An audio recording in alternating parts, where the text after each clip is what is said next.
Deixa dizer uma coisa para vocês.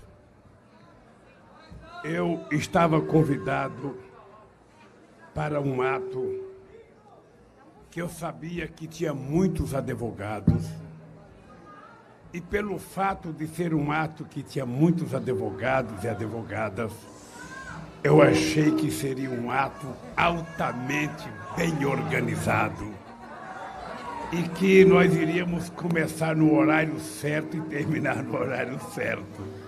Nós nem começamos no horário e nem vamos terminar no horário. Sabendo disso, eu resolvi, então, preparar umas poucas palavras aqui no papel para evitar de falar demais. Porque na América Latina nós temos o hábito dos governantes falarem demais. Eu não cheguei a assistir um discurso do Fidel de 7 horas, mas cheguei a assistir de 4 horas. Eu cheguei a ver uma resposta do Chávez durar 50 minutos.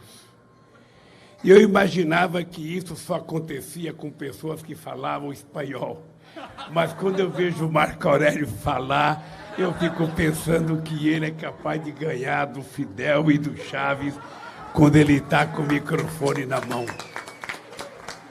Então eu resolvi, para não ficar utilizando aquele discurso para terminar, e agora para terminar, e nunca termina, eu resolvi fazer um discursinho que tem começo, meio e fim, para depois dos 10 minutos falar muito obrigado a vocês, tá bem? Eu não sei se trouxeram meu óculos, porque o Stuquinha veio na frente e não cuidou da iluminação aqui em cima. Então eu precisava... Esse óculos me dá um certo ar de intelectual, sabe? Aí, ó. Bem, eu não sei, eu não fiz uma nominata, eu não sei a quem agradecer. Mas eu queria primeiro agradecer ao Grupo Prerro.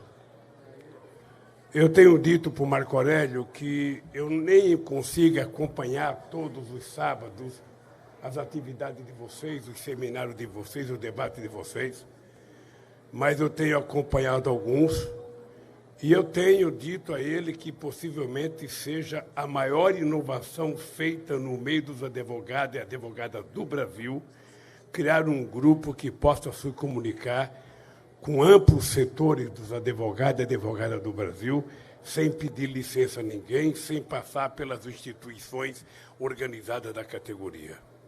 Eu acho que foi a mais importante novidade que foi criada nesse país, sabe, para se falar, sobretudo, com estudantes, para se tentar fazer consciência, foi o Grupo Prerrogativa. Por isso eu queria agradecer a todos os companheiros e companheiras que participam do Prerro e espero que vocês continuem em 2022 com a mesma garra, com a mesma altivez que vocês tiveram em 2021, 2020 e 2019. A segunda coisa que eu queria agradecer a Cristiane e a Valesca. Eu não vou agradecer ao Roberto e a minha comadre, porque já foram embora, pela perseverança, porque não foi fácil o começo do processo. Eu tive reuniões com dezenas de advogados em hotéis, e é muito difícil quando você é acusado de corrupção da forma massiva como a gente foi, você tentar ter tempo de respirar, de tomar fôlego, porque a única coisa que eu dizia para os advogados é o seguinte: eu não tenho como pagar vocês. A única coisa que eu posso oferecer para vocês é a minha inocência. E eu tinha tanta convicção de que o passar do tempo iria provar que tinha sido montada uma quadrilha, uma mancomunação entre Poder Judiciário, envolvendo o juiz Moro, envolvendo a Força-Tarefa do Ministério Público, envolvendo o delegado da Força-Tarefa, sabe, envolvendo algumas outras pessoas, mas, sobretudo, uma parcela muito significativa dos meios de comunicação que não tiveram nenhum compromisso com a verdade e preferiram transformar as mentiras contadas contra mim em verdade. Não é fácil. Não é fácil você estar sentada na frente de um sofá com a sua família e vendo 20 minutos, 25 minutos de mentiras contra você todo santo dia, você sabendo que é mentira, você sabendo que é uma montagem, você sabendo que é uma canalice e você não tem o que fazer, porque nesse país te é negado até o direito de resposta. Ou seja, muitas vezes eu ficava esperando que aparecessem os meus advogados dizendo não é verdade, nunca aparecia. E quando aparecia, não aparecia eles falando, aparecia alguém lendo a nota. Mesmo assim, eu achava que a verdade ia vencer.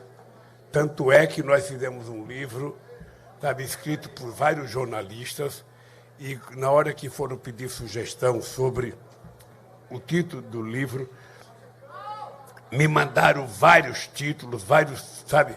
Eu disse, não, o título do livro vai ser A Verdade Vencerá. E não deu outra coisa. A verdade venceu e vai continuar vencendo, por mais que ela demore, ela vai continuar vencendo. Então, querido Valesca, muito obrigado. E se prepare, porque tem muita luta pela frente. A desgraça da primeira mentira é que quem conta a primeira passa o resto da vida mentindo para poder justificar a primeira. E eu acho muito difícil que algumas pessoas que não tiveram dúvidas em tentar desmontar o meu nome, a minha imagem, o meu partido, a luta que nós fizemos, eu tenho certeza que nunca vão pedir desculpas. Aquelas pessoas que me entrevistam, que falam, mas o PT não vai fazer uma autocrítica, o PT não vai fazer autocrítica, eu só espero que um dia determinados setores da imprensa façam uma pequena autocrítica de tudo que fizeram contra mim. Bem, dito isso, vocês estão vendo a imagem de uma figura aqui atrás, que é o meu querido companheiro Sigmaringa Seixas. O Sigmaringa Seixas é um companheiro que eu conheci há muitos anos atrás, foi deputado constituinte, era muito ligado ao PSDB, ele era afiliado ao PSDB, era amigo do Fernando Henrique Cardoso, era amigo do Zé Serra, era amigo de muita gente do PSDB, mas era amigo do PT. E era muito engraçado que durante todo o processo constituinte, o Sigmaringa nunca se portou com o que o PSDB ia votar. Ele sempre votava com a bancada do PT. E a gente tinha uma relação que era uma coisa carnal, era uma coisa muito forte, porque ele tinha uma admiração por mim, acho que pelo fato de eu ser peão de fábrica, sabe, que ele cuidava de mim como um pai cuidando do filho. Ele não queria que eu fizesse nada errado, ele achava que eu tinha que estar certo. Se tinha festa, ele ia, eu não podia ir, sabe? Se tinha jogo de bola, ele ia, eu não podia ir. Ele estava sempre cuidando de mim. E foi um companheiro, sabe, que muitas vezes, quando você está numa situação difícil, você perde muitos amigos. Muitos amigos. Muita gente deixa de telefonar para você, muita gente deixa de te cumprimentar, muita gente começa a esquecer que você faz aniversário. E esse caboclo Sigmaringa, às vezes ele chegava sozinho na minha casa no dia do meu aniversário, quando eu não tinha nada, ele chegava na minha casa para me cumprimentar. E ele tinha uma coisa que era fantástica, ele tomava o controle remoto da minha mão e tomava conta da minha televisão, e eu tinha que ver o que ele queria. Eu estou falando isso porque uma figura como Sigmaringa faz falta ao mundo. Nesse mundo deshumanizado, esse mundo do ódio, esse mundo em que a humanidade está virando algoritmo, a gente precisa de gente com sentimento, de gente com alma, de gente com espírito de fraternidade, e esse cara faz falta. Eu, às vezes, fico deitado pensando na última visita que o Sigmaringa foi me visitar. Ele me levou na prisão junto com o Cristiano. Ele foi comigo no avião, ele foi comigo na cela, quando o menino lá, que hoje eu falo menino, mas o Chastalo, que era o carcereiro, começou a pedir para eu tirar o cinto, para eu tirar os cadarços do meu tênis, tudo que tinha que era corda, eu tinha que tirar. E o Sigmaringa estava muito incomodado, com uma cara de choro.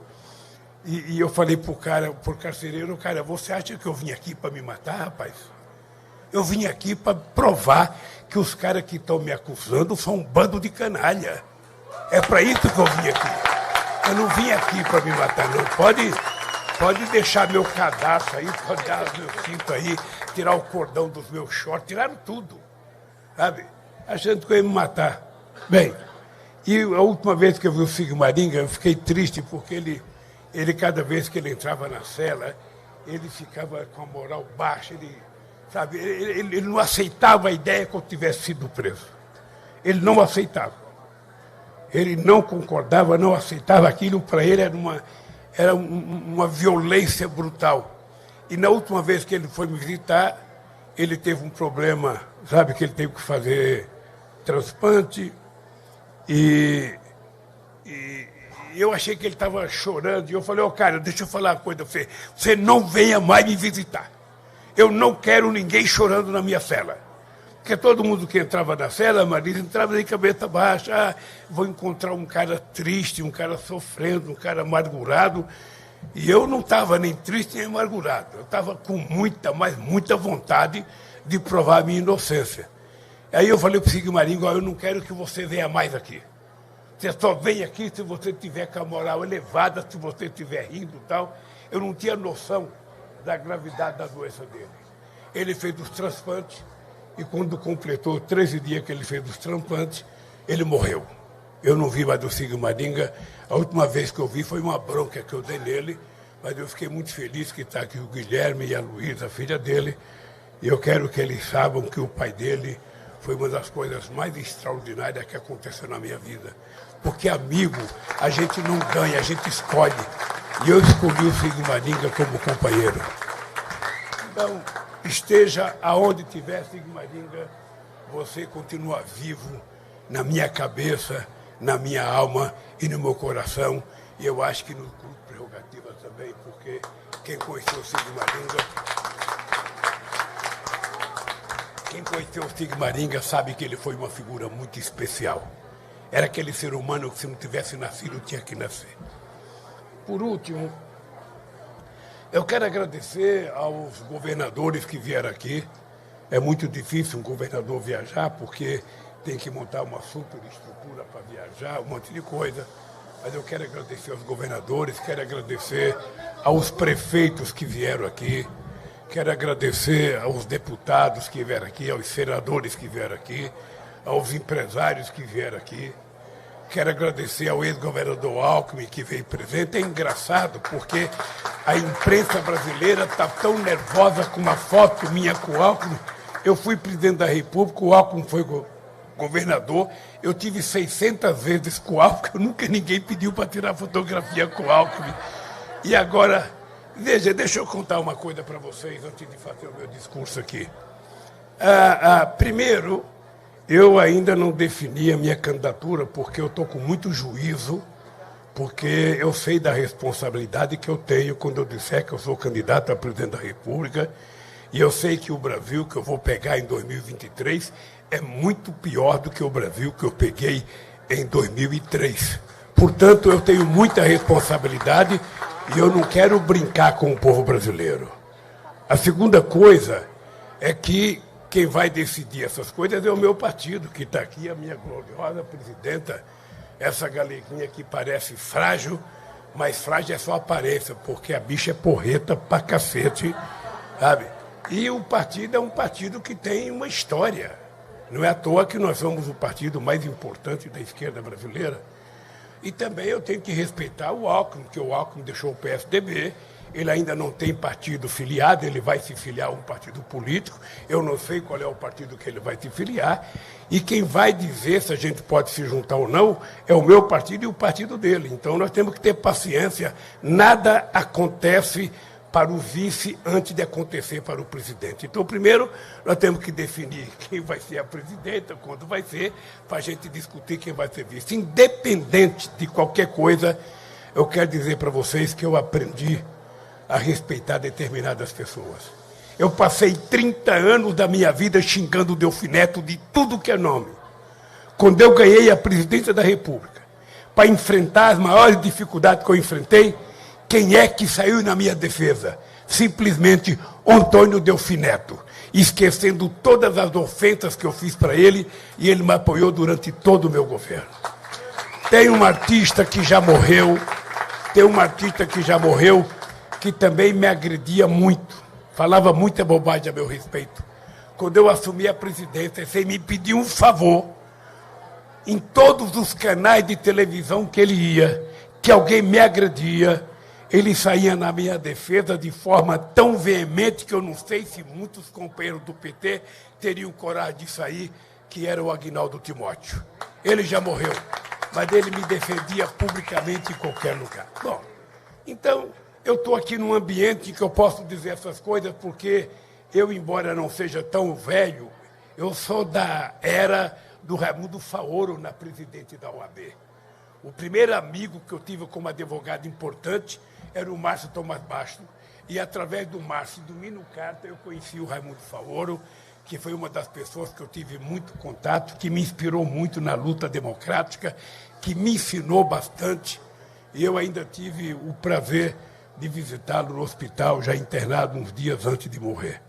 Então eu estou muito à vontade para conversar com vocês, e por isso, então, eu vou ler o meu pequeno discurso, que eu não ia fazer esse improviso que eu estou fazendo, mas quando um nordestino candidata a alguma coisa, vê o microfone. Eu não falei do Albino Afonso. O Albino Afonso foi um dos mais importantes oradores que esse país teve. Um dos mais importantes oradores que esse país teve. E vocês viram que ele está com a voz impecável aos 92 anos de idade.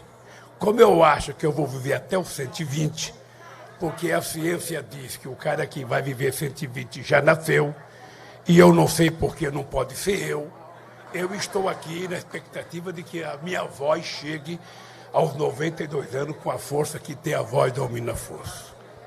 Bem, companheiros e companheiras, agora voltando ao Prêmio Perseverança e ao motivo dessa festa aqui, eu quero dizer aos companheiros do Prerrogativa que possivelmente vocês sabem que não sou eu que mereço um prêmio de perseverança. Quem merece o prêmio é o povo brasileiro. Então, eu vou passar a ler aqui as poucas palavras que eu esqueci, que é o seguinte. Você sabe que a gente vai ficando velho, a gente perde a questão da impressão digital e o papel vai ficando mais liso, é complicado. Não fique velho. Fique com 76 anos, com a força de 30 que eu tenho, que vocês se sentindo bem pro resto da vida. Bem, meus queridos amigos e minhas queridas amigas, é uma honra imensa receber este prêmio, cujo título homenageia uma das muitas virtudes do povo brasileiro, a perseverança.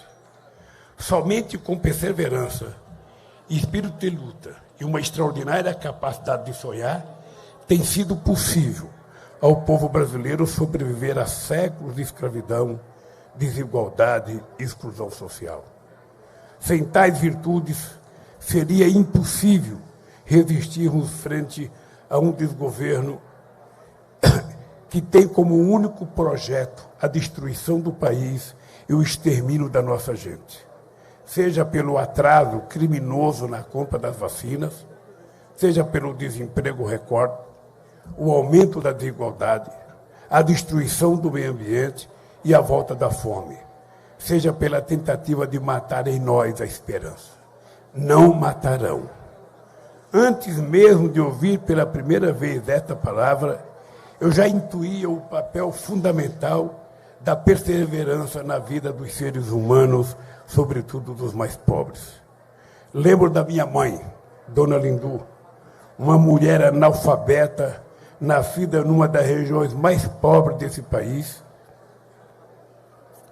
obrigada a criar os 8 filhos sozinha.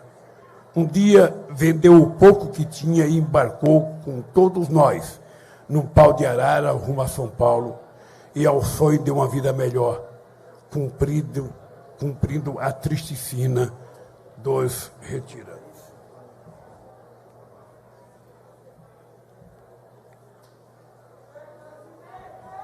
Dona Lindu foi o primeiro e maior exemplo de perseverança que tive na vida. Quando não havia sequer um pedaço de pão para dar de comer aos filhos, ela dizia: amanhã vai ter, amanhã vai ser melhor. Cresci ouvindo de minha mãe o conselho que me acompanha por toda a vida. Teima, meu filho, teima. Com o tempo, descobri que aquele conselho não era dirigido apenas a mim. Entendi que teimar, insistir, persistir, perseverar é um ato político. É uma arma na mão do oprimido que o impede de desistir diante da opressão. Aprendi a teimar e a acreditar que amanhã vai ser melhor, mas que é preciso lutar para construir esta manhã. Queridas amigos e queridos amigos, aos 18 anos conquistei o sonhado diploma de torneiro mecânico. Ele tem para mim o mesmo valor dos títulos de doutor honoris causa que me foram concedidos por inúmeras universidades no Brasil e no exterior. Esse diploma me abriu pela primeira vez as portas da cidadania. Com um macacão sujo de graxa, que eu vestia com o maior orgulho do mundo, pude finalmente tomar café da manhã, almoçar e jantar todos os dias. Um direito que muitos anos depois, na presidência da República, fiz questão de garantir para todos os brasileiros e brasileiras. Graças ao meu diploma de torneiro mecânico, fui o primeiro filho de Dona Lindu a ter uma profissão, o primeiro a ter uma carteira assinada e a ganhar mais que um salário mínimo fixo e mensal, o primeiro a comprar uma geladeira, uma televisão e um carro. A perseverança me impediu de desistir da sonhada profissão de metalúrgico, mesmo quando tive o dedo esmagado numa pressa.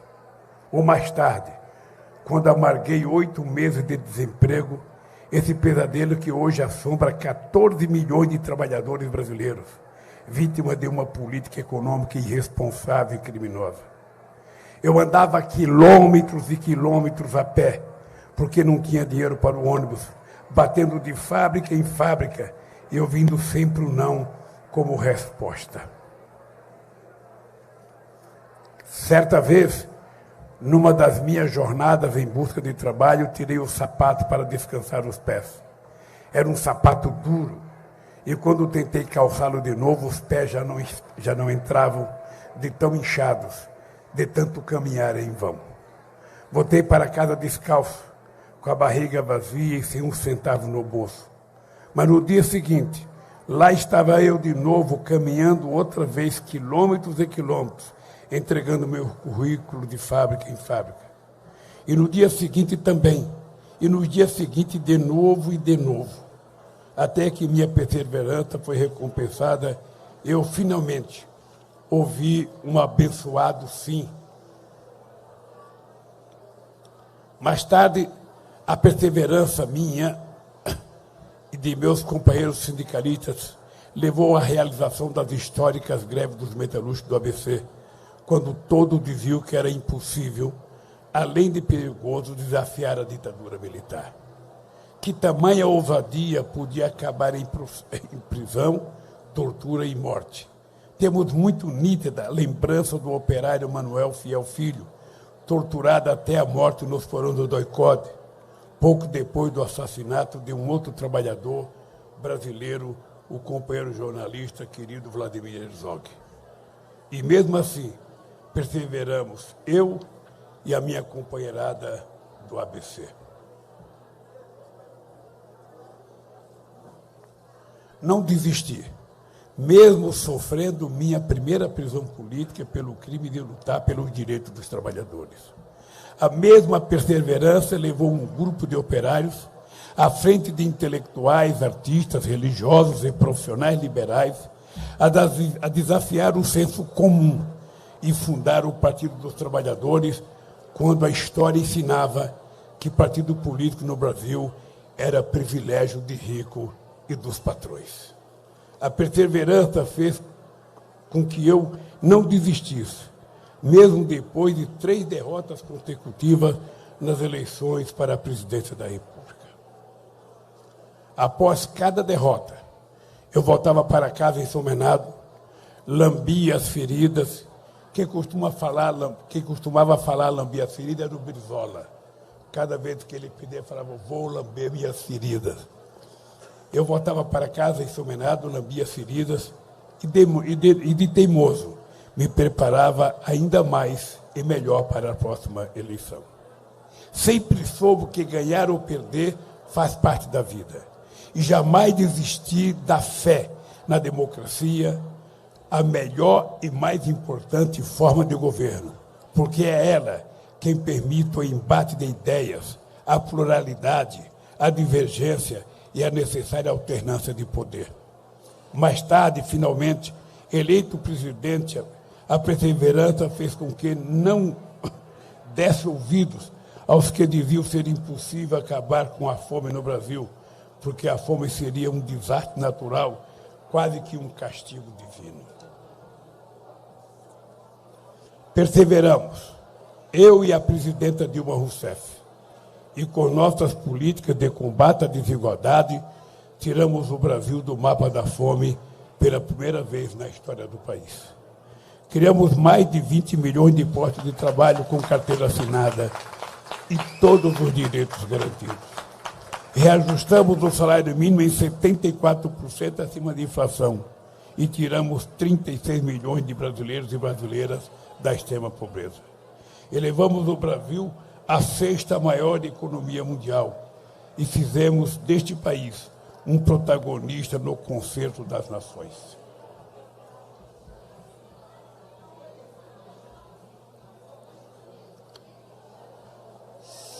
Sem perseverança, nada disso seria possível. Amigas e amigos, a perseverança não permitiu que eu me abatesse um único dia sequer durante os 580 dias que estive confinado na minha 2ª prisão política. Mesmo isolado numa cela, nunca estive verdadeiramente sozinho. Senti de perto a perseverança de uma parcela aguerrida do povo brasileiro.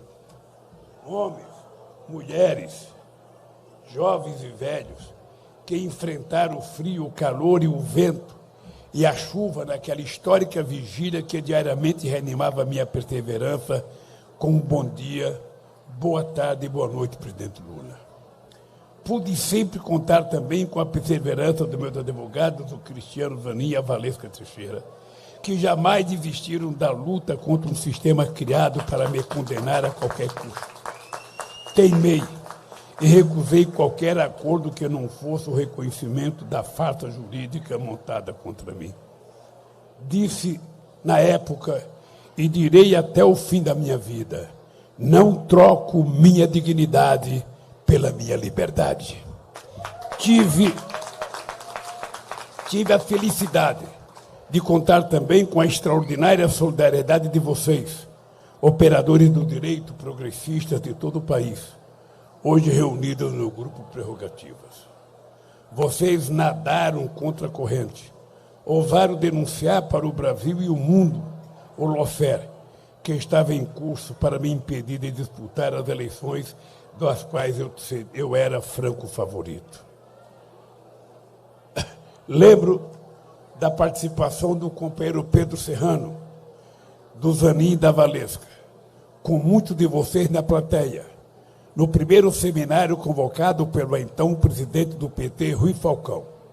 Aquele seminário denunciou pela primeira vez a farsa da Lava Jato e os prejuízos econômicos e institucionais que ela causava ao país.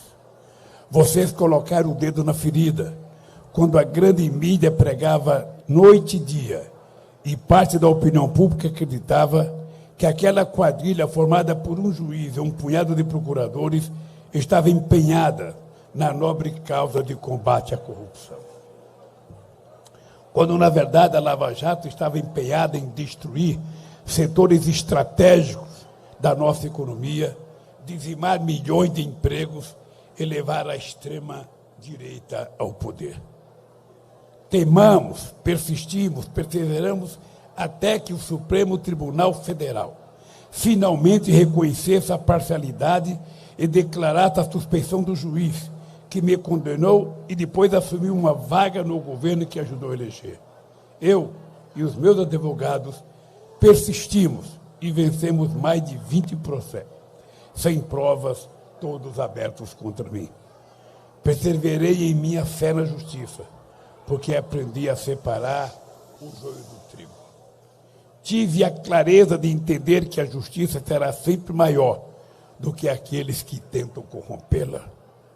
Minha mais profunda gratidão a todos os advogados e advogadas do Brasil e do exterior que defenderam a justiça e foram solidários a mim. Aos comitês Lula Livre espalhados pelo Brasil e pelo mundo, ao movimento sindical e aos parlamentares de vários partidos também do Brasil e do exterior. Vocês teimaram junto comigo, contra tudo e contra todos, enfrentaram uma poderosa máquina de destruição de reputações. São igualmente merecedores desse prêmio Perseverança. Queridas amigas e queridos amigos, há quem diga que a certa altura da nossa existência, depois de tantos anos vividos, é hora de descansar. Mas descansar no momento em que o Brasil e o povo brasileiro mais precisam de nós, seria o mesmo que desistir. Nunca acreditei que houvesse uma idade limite para desistir da luta, nem do amor. Aos 74 anos, reencontrei a Janja, reencontrei o meu amor. Aos 70, estou mais uma vez pronto para a difícil luta que teremos pela frente. O grave momento que atravessa o Brasil não dá a nenhum de nós o direito de desistir. É hora de perseverarmos juntos para restaurar a democracia e reconstruir este país. Não é tarefa para uma pessoa sozinha, é um trabalho coletivo. Não importa se no passado fomos adversários, se trocamos algumas botinadas, se no calor da hora dissemos o que não deveríamos ter dito. O tamanho do desafio que temos pela frente faz de cada um de nós um aliado de primeira hora. Mais do que a entrega de um prêmio, é este o verdadeiro motivo pelo qual estamos reunidos esta noite. A nossa fé na democracia e a perseverança na construção de um amanhã melhor para construir o Brasil e para o povo brasileiro. Queridos amigos e queridas amigas, hoje eu estou aqui no Rubaiá, a convite do Prerrogativa, com tanta gente importante, comendo num dos restaurantes mais chiques do Brasil. Na terça-feira, dia 22, estarei na sede do Sindicato dos Bancários, na rua Tabatinguera, conversando com os moradores de rua e com os catadores de materiais recicláveis. É importante lembrar que eu fui, em 2003, o único presidente do mundo a ser convidado para participar do Fórum Social Mundial, em que eu fui falar pela primeira vez da fome, e eu saí do Fórum Mundial, do Fórum em Porto Alegre, e fui para Davos falar para a elite econômica do mundo o mesmo discurso sobre a fome. E eu quero dizer para vocês que eu estarei conversando com os catadores de papel, estarei conversando com as pessoas que estão morando na rua, falando que eu vim aqui. E vocês não precisam ficar envergonhados, deprimidos, porque vocês estão comendo e eles não têm o que comer. Porque o que está errado não é vocês terem o que comer. O que está errado é eles não terem o que comer. E é por isso que nós temos que brigar para garantir a eles que têm o mesmo direito que nós tivemos de entrar numa churrascaria e comer um churrasco. Porque é preciso acabar com essa história de se entender que o pobre gosta de ser pobre, que o pobre gosta de se vestir mal, que o pobre gosta de comer mal, que o pobre gosta de coisa boa. O pobre quer ter carro, quer ter vestido, a mulher quer ter vestido bonito, o homem quer ter roupa bonita. Olha como eu estou chique aqui, ó. Nunca pensei. Trabalhei 27 anos dentro de uma fábrica, nunca me acostumei com macacão, com terno e gravata, eu já estou acostumado, Marisa. Então, o povo pobre gosta de coisa boa, gosta de comer bem, gosta de comprar os melhores produtos na feira. Ninguém quer ficar na fila da carcaça do frango ou na fila do osso. A pessoa quer ficar na fila da picanha, da costela, do alcatre, na fila da maminha, na fila da coxa de frango, do peito de frango. Ninguém quer, ninguém sonha e ninguém deseja comer mal. Quando a gente sonha com a pobreza, é pesadelo. Porque o pobre não sonha em ficar pobre, ele sonha em melhorar de vida. E eu queria convidar vocês que continuassem fazendo o que vocês fizeram hoje.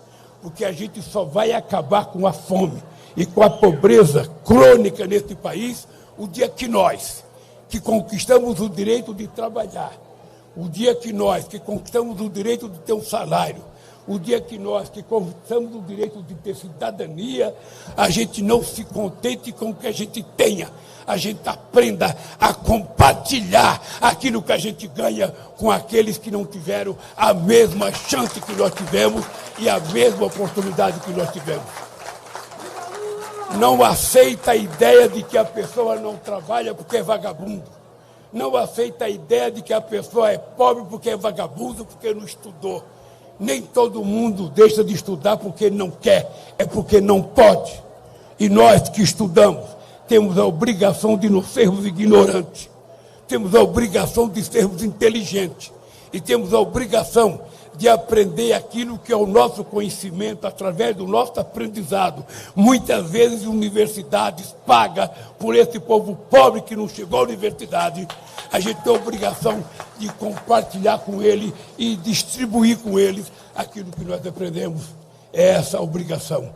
E eu queria dizer para vocês, companheiros e companheiros, companheiro Maris, quero dizer para vocês, para o companheiro Almir da Fonte, que já é mais velho do que nós dois. Eu queria dizer para vocês o seguinte: nenhuma mulher, nenhum homem fica velho se ele tiver uma causa.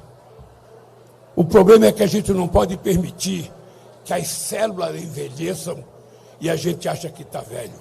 A gente fica velho quando a gente não tem uma causa nobre, quando a gente não tem uma motivação. E eu tenho duas motivações hoje. Eu tenho duas motivações e por isso é que eu falo que eu tenho 76 anos, energia de 30 e tesão de 20. Falo isso todo dia sem nenhuma vergonha. Porque aos 74 me apaixonei e aos 76 eu quero lutar, porque quero provar que o povo brasileiro vai reconstruir esse país, o povo vai voltar a trabalhar, vai voltar a comer, vai voltar a viajar de avião, vai voltar a ir para o exterior, vai voltar a entrar na universidade e o povo vai voltar a conquistar a cidadania. E isso é um compromisso que eu tenho. A Gleice sabe que eu falo para ela todo dia. Qualquer candidato pode ir para a televisão mentir. Qualquer candidato pode ir para a televisão e contar garganta. Eu vou fazer isso, vou fazer aquilo, eu vou fazer isso, fazer aquilo. O Lula não pode fazer isso. Porque eu tenho um legado. E eu não posso voltar e fazer menos do que eu fiz. E voltar hoje significa enfrentar a fome mais forte do que eu peguei em 2003, o desemprego mais forte do que eu peguei em 2003, a inflação mais forte e a descrença muito mais forte. Além do que, nós temos o ódio estabelecido na sociedade brasileira, nós temos um governo que tem orgulho de distribuir e incentivar a compra de arma e tem vergonha de distribuir e incentivar a compra de livro. Nós temos um presidente que destrui aquilo que nós criamos de universidade, aquilo que nós criamos de escolas técnicas, aquilo que nós criamos de investimento em tecnologia, aquilo que nós criamos de investimento na meninada para estudar no exterior, como o Ciência Sem Fronteira. Ou seja, este país que tinha virado a sexta economia do mundo e era orgulho diante de todos os países. Esse país que criou o Mercosul, a Unasul, a CELAC, o BRICS, o IVAS. Esse país que era respeitado pelos Estados Unidos e pela China, pela Rússia e pela Argentina. Esse país está desmoralizado. E é em nome do orgulho do povo brasileiro, em nome da necessidade da gente voltar a andar de cabeça erguida nesse país, que eu convido vocês. A briga não é minha, a briga é nossa. E somente juntos nós vamos vencer essa briga. Por isso, obrigado pela presença de vocês, companheiros.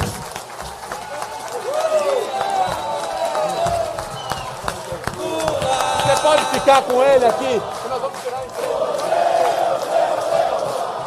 Fica aqui.